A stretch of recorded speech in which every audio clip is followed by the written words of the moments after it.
몇 차야? 이집트 신화 지금 16회야 우리 벌써.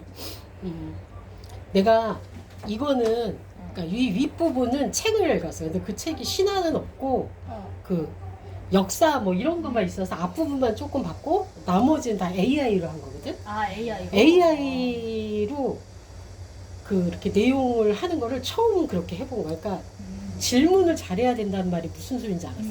AI한테 딱 물어보면 간단하게 요약을 해주잖아. 그 사이사이에 이게 뭔데 이런 식으로 질문을 하니까 되게 내용이 많아지더라고. 처음으로. 체크 반드시 해야 돼. 근데 이 역사라 구라를 쳐라. 그 생각이 역사하고 막 이런 거라 크게 구라를 치지 않았을까? 잘 치더라. 치진 않지 않나? 그런데 모르겠다. 구라가 있을 수 있으면 AI로 했기 때문에. 앞 윗부분은 일단 나일강은 불가능하다는 라틴어로 왜 그러냐면 폭포에 막혀갖고 나일강의 수원 물이 어디서 왔는지를 확인할 수 없었대 옛날에. 그래서 그냥 불가능하다 확인할 수 없었대. 막혀있다고? 나일강이? 응. 몰랐네. 이집트에선 그렇게 보였겠지. 그렇게 보였. 워낙에 길잖아 나일강이. 그 나일강을 의인화한 신이 닐루스래. 닐루스. 나일강은 총 길이가 6,670km라서 세계에서 가장 긴 강이야. 그 중에 이집트를 통과하는 게 1,350km야.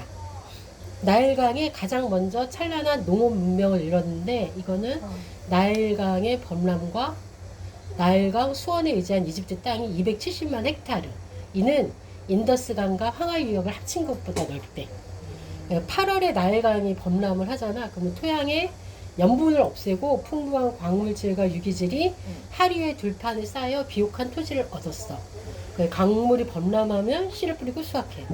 근데 나일강은 유량 기복이 되게 심했대. 그러니까 수위가 낮으면 강에서 떨어진 곳은 물이 없어서 가뭄이 오고 굶주려. 근데 수위가 높아지면 심각한 수해 피해를 입는 거지. 파라오의 명령으로 대규모 치수 활동을 했고 그럼에 따라서 파라오는 신격화됐어. 파라오의 권위가 나일강과 아주 밀접한 연관을 갖고 있어서 나일강은 파라오의 강이야. 그리고 이제 BC 뭐 3100년쯤에 여러 왕국이 생겼대. 근데 너무 복잡하더라고. 그래서 빼버렸어. 조금만 올려줘봐. 엄마 와서 줬잖아. 이집트 역사는 진짜 장난 아닐 것 같은데. 무슨 멤피스 왕이 뭐 멤피스 제일 왕조 매드 왕조 막 해서 너무 복잡해서 나는 아예 공부를 안 이게 하기로 좀 했어. 어렵더라. 뭐 배경도 어려워. 그래. 신이랑 근데 신이 막 살아가지고 막. 뭐 그냥 나일강이 알아야 쉬운데. 주기적으로 범람하잖아. 네. 그래서 얘네들은 세계가 끊임없이 순환하고 현다는 생각을 하고 있고 현세의 부귀와 권위가 죽어서도 이어진다고 믿었어. 그들의 세계관은 미래의 중심을 두고 있고 내세의 영원한 세계가 기다린다. 나일강이 현세 생활에 안락함을 준 덕분에 영생을 추구했었대. 다른 걸 생각할 수 있었단 얘기지. 고대 이집트 신화는 태양의 순환, 나일강의 범람, 왕권의 정당성, 죽음과 부활 같은 자연, 사회현상을 신화로 설명하고 왕의 신성성과 우주적 질서, 마트를 정당화하는 기능을 했다. 지역, 할리오폴리스, 멤피스, 테베 등과 시대에 따라 서로 다른 창조설과 신정 중심의 신앙 전통이 공존하대. 그러니까 세계의 시작은 혼돈의 바다 누누 속에서 태양의 신 라가 솟아오르며 세상이 시작됐대. 라가 스스로 창조한 뒤 다른 신들을 낳았다고 전해진다. 그 다음에 그 지역에 따른 거는 누군가 했을 것 같아. 안 했어 나. 안 했어. 간단하게 했어. 근데 비슷해. 헬리오폴리스 창조 나 신화는 신화 거의 안 했어. 고대 이집트에서 태양신 아툼이 혼돈 속에서 스스로 창조해서 최초의 신들과 세계를 만들었다라는 거고, 허모폴리스 창조 신화는 고대 이집트에서 혼돈에서 질서가 탄생하는 과정을 설명하는 대표적인 신화로 태양신 라 또는 아툼을 창조의 근원으로 삼아. 근데 멤피스 창조 신화가 또 좀 재밌더라고. 이집트 신화에서 푸타 신이 생각과 말의 힘으로 세상을 창조했다고 전하는 대표적 창조 신화. 그러니까 마음과 언어로. 그리고 테베 창조 신화는 고대 이집트 신왕국 시대의 테베, 룩소르에서 숭배된 아몬 신을 중심으로 한 창조 이야기로 아몬이 스스로 존재하며 세계를 창조한 신으로 등장해. 다들 스스로 존재해서 이제 만든 거야. 그럼 신들이. 이게 종교마다 신화가 다른 건가? 약간씩 조금 창조 신화가 조금씩 달라. 아 그냥 다른 거야. 신이 여러 개가 응, 여러 개 있는 신화가 거지. 있는 지역에 거야? 따라서. 이름이 좀 다르고 뭐 이런 거 같아. 내가 보기에는. 응. 오시리스 신화. 하늘의 여신 누트와 대지의 신 게브 사이에서 태어난 네 남매 중 하나야. 오시리스는. 오시리스, 이시스, 세트, 네프티스가 있었어.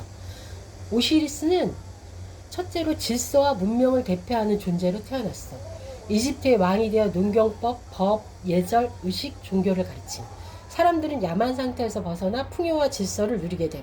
이 때문에 오시리스는 문명 창조자, 인류의 은혜로 왕으로 불렸어. 동생 세트는 사막, 혼돈의 신으로 오시리스를 질투해.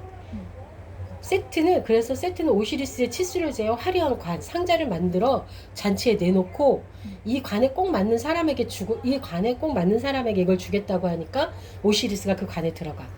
그러니까 즉시 못을 박아서 봉인한 다음에 나일강에 던져버렸어. 이후 시신을 토막내어 이집트 전역에 흩뿌림. 근데 아내이자 여동생인 이시스는 오시리스를 깊이 사랑하여 시신 조각을 찾아 나섰어. 지혜의 여신 토트의 도움을 받아서 주문으로 오시리스를 잠시 부활시켜. 이때 이시스는 아들 호루스를 잉태해. 그러나 오시리스는 완전히 부활하지 못하고 저승의 왕이 돼. 호루스는 성장해서 세트와 싸워 아버지의 죽음을 복수해. 결국 신들의 재판에서 호루스가 승리해. 이집트의 합법적 왕으로 인정받아. 따라서 살아있는 파라오는 호루스, 죽은 파라오는 오시리스라는 도식이 생김. 세트의 살해는 단순한 암살이 아니라 신체적, 생식적, 정치적 능력, 왕위 계승 능력을 제거하는 의도적인 파괴였고, 이 때문에 이시스가 몸을 모아 부활시켰어도 오시리스는 더 이상 원래 인간 왕으로 돌아올 수 없었어. 그러니까 세트가 오시리스를 관에 넣고 봉인하고 나일에 띄운 후 시신을 토막내는 행위는 단순 살해를 넘어서 몸 전체의 분산을 통해 정체성, 권능을 파괴한다는 의미가 있어. 이시스를 따라 오시리스의 몸 조각들을 찾아다니며 모아 다시 이어 붙였다고 그랬잖아.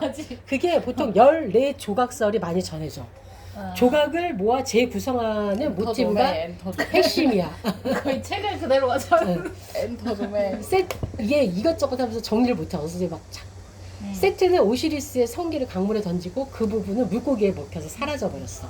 이 때문에 이시스는 그 조각을 찾지 못한 거야. 고대관념에서 성기는 생식, 계승, 창조력의 핵심 상징인데 세트가 그것을 없앰으로써 단순히 몸을 죽였을 뿐 아니라 아까 얘기했듯이 뭐 종조 왕조의 뭐 계보 이 모든 걸 차단했다라는 의미가 생기는 거야. 그리고 이시스 남은 조각을 모아 결합하여 토트, 아비누스 등의 마법, 장례의식을 통해 오시리스를 일시적으로 되살리거나 활동력을 불어넣는다. 그러나 원래 성기 부분이 없으므로 완전한 이승의 원상태의 부활이 불가능하게 된 거야. 기록에는 이시스는 잃어버린 성기를 나무 금속등으로 만들어 대신하거나 혹은 마법으로 임시 재현하여 오시리스를 통해 호루스를 잉태시킨다. 여기서 이제 약간의 의문이 생긴 거지. 이게 호루스가 진짜 오시리스의 아이인가. 그래서 저 위에서 신들이 모여갖고 호루스의 얘가 정당한가에 대한 심판 같은 걸 하잖아. 아마 여기서 의심이 생겨서 그런 거 아닐까 뭐 이런 얘기도 있어. 그러니까 생식 능력은 마법적으로 회복되었으나 신체의 온전성은 회복되지 않았다라는 거야. 그래서 성기의 상실이 정치적, 신체적 회복 불가라는 신화적 메시지를 분명히 한 거래. 오시리스는 죽어서도 끝나지 않고 부활과 재생을 상징하는 죽음과 부활의 신이 된 거야. 이집트인들은 곡식이 씨앗으로 죽어 땅속에 묻히고 싹트는 과정을 오시리스와 연결해. 그래서 오시리스의 녹색 피부는 곡식과 생명의 재생을 의미해. 오시리스의 죽음 이후 부분적 재생, 그리고 저승 통치의 구성은 자연 주기, 씨앗의 죽음과 재생, 나일의 범람과 수확을 반영한 거야. 물리적 동일성의 회복이 아니라 변형을 강조하는 종교적 논리래. 오시리스는 저승의 통치자로 영혼의 심판을 주재해. 죽은 자들의 심장 무게를 재는 심판을 거쳐서 오시리스의 법정에서 구원 혹은 파멸을 결정받아. 고대 이집트인들은 심장을 사람의 의지, 기억, 정체성, 도덕적 행위의 저장소로 보았고 4, 5세기에서 그 심장이 마이트, 진리 질서라고 하는 거거든. 마트가. 를 상징하는 깃털과 저울에 달아 그 무게로 삶의 정당성이 판단된다고 믿었어. 그래서 죽음 이후에 영혼은 저승으로 들어가서 심판을 받는데 부정의 고백을 낭독을 한대. 그러니까 대독자가 뭐 나는 도둑질을 하자든 거짓말을 하지 않았다 등 42개의 항목에 해당하는 제목을 부정하는 선언을 한다.